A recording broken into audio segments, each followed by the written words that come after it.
भारत माता की, भारत माता की। नमस्कार, आपण पाहतात माय मराठी न्यूज। पिंगोरीमध्ये कारगिल विजय दिवस मोठ्या उत्साहात साजरा। पुरंदर तालुक्यातील सैनिकांचे गाव म्हणून प्रसिद्ध असलेल्या पिंगोरी गावामध्ये कारगिल विजय दिवस उत्साहात साजरा करण्यात आला। याच गावातील जवान शंकर शिंदे यांना कारगिल युद्धामध्ये हुतात्म्य प्राप्त झालं होतं। तेव्हापासून पिंगोरीमध्ये कारगिल विजय दिवस साजरा केला जातो। पिंगोरी गावामधील ग्रामस्थ, सध्या सैन्यात असलेले जवान, त्याचबरोबर निवृत्त सैनिक यावेळी एकत्र येतात आणि शहीद जवानांना अभिवादन करतात।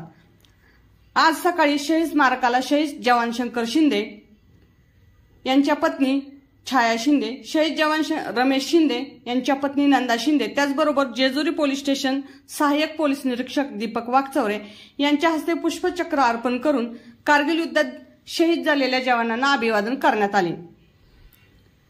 पिंगोरी गावाला पूर्वीपासूनच सैनिकी परंपरा आहे। शिंदे सरदारांचे गाव म्हणून हे गाव ओळखलं जातं। पानिपतचे युद्ध, त्याचबरोबर पहिल्या आणि दुसऱ्या महायुद्धात देखील या गावातील सैनिकांनी सहभाग घेतला होता।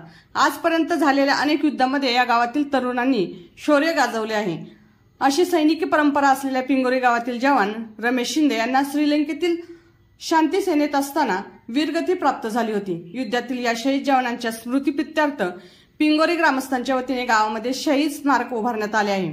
या स्मारकाला अभिवादन करून कारगिल युद्धांच्या आठवणींना उजाळा देण्यात आला। यावेळी सरपंच संदीप यादव, उपसरपंच भाग्यश्री शिंदे, ग्रामपंचायत सदस्य प्रकाश शिंदे, जीवन शिंदे, पिंगोरी गावचे पोलीस पाटील राहुल शिंदे, निवृत्त पोलीस उपाधीक्षक तुकाराम शिंदे, सामाजिक कार्यकर्ते निलेश शिंदे, सचिन शिंदे, आजी माजी सैनिक, विद्यार्थी व शिक्षक व ग्रामस्थ मोठ्या संख्येने उपस्थित होते।